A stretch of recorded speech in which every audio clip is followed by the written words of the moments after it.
வணக்கம். உங்களோடு பேசிக் கொண்டிருப்பவர் உங்கள் அன்பின் முனைவர் ரத்னமாலா புரூஸ். ஒரு நிமிஷம் ஒரு தகவல் மூலமா இன்னைக்கு என்ன தகவல் சொல்ல போறேன் அப்படின்னு பாத்தீங்கன்னா, முக்தாம்பாள் சத்திரம் பத்தி தாங்க சொல்ல போறேன். தஞ்சாவூரை ஆண்ட மன்னர்கள மிக முக்கியமானவர் யார் அப்படின்னு பாத்தீங்கன்னா சரபோஜி மன்னர் இல்லையா? கேள்விப்பட்டிருப்பீங்க. சார்ஜா மாடி, தர்பார் ஹால், இருட்டு மஹால் அப்படின்னு அழைக்கப்படக்கூடிய கிருஷ்ண விலாசம், கல்யாண மஹால், பட்டுக்கோட்டை அருகில் இருக்கக்கூடிய மனோரா, இது மட்டும் இல்லைங்க, புகழ்மிக்க தஞ்சை சரஸ்வதி மஹால் நூல் நிலையத்தையும் அமைச்சவர் தான் இந்த சரபோஜி. இதை மட்டும்தான் கட்டினாரா அப்படின்னா நிறைய சத்திரங்கள் கட்டினாருங்க. அதுல முக்கியமான ஒரு சத்திரம் தான் முக்தாம்பாள் சத்திரம், ஒரத்த நாட்டுல இருக்கு. சரி, இந்த முக்தாம்பாள் சத்திரத்துக்கு பின்னாடி என்ன இருக்கு அப்படின்னு நீங்க கேட்கலாம். அதை பத்தி தான் நான் சொல்ல போறேன். முக்தாம்பாள் அப்படின்ற பெண் சரபோஜி மன்னருக்கு விருப்பத்திற்குரிய ஒரு பெண்ணா இருந்திருக்காங்க.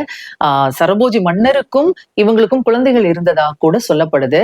இதனால வாரிசு உரிமையில ஏதாவது பிரச்சனை வந்துடுமோ அப்படின்னு சொல்லி முக்தாம்பாளுக்கும் இந்த குழந்தைகளுக்கும் விஷம் கொடுக்கப்பட்டதா ஒரு செவி வழி செய்தி இருக்கு. இப்படி விஷம் கொடுக்கப்பட்டதுனால அவங்களுடைய உடல்நலம் ரொம்பவே பாதிக்கப்பட்டு இறக்கும் தருவாயில சரபோஜி மன்னர் கிட்ட இந்த முக்தாம்பாள் கேட்டாங்களாம், என்னுடைய பெயர்ல ஒரு அன்னச்சத்திரம் நீங்க கட்டணும் அப்படின்னு சொல்லிட்டு. அப்படி அவங்களுடைய வேண்டுகோளுக்கு இணங்க ஒரத்த நாட்டுல சரபோஜி மன்னர் கட்டின சத்திரத்துக்கு பேர் தான் முக்தாம்பாள் சத்திரம் அப்படின்னு சொல்லப்படுது. மராட்டிய மன்னர்கள் கட்டின சத்திரங்கள்லயே இதுதான் ரொம்ப பெருசு அப்படின்னு சொல்றாங்க. ஒரு தேர் வடிவுல இந்த சத்திரம் அமைக்கப்பட்டிருந்திருக்கு. ஒரே நேரத்துல பாத்தீங்கன்னா கிட்டத்தட்ட 4000 5000 பேருக்கு இலவச உணவும் தங்குமிடமும் அலோபதி மற்றும் ஆயுர்வேத மருத்துவ சிகிச்சைகளும் 5 மொழிகளை கற்பிக்கக்கூடிய பள்ளியும் இங்கே இயங்கி வந்தது அப்படின்னு சொல்லி சொல்றாங்க.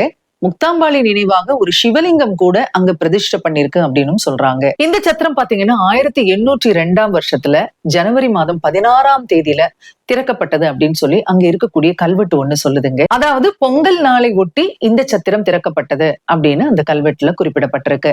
இந்த தகவலோட இன்னைக்கு விடைபெறேன். புதிய தகவலோட மீண்டும் சந்திக்கிறேன். நன்றி, வணக்கம்.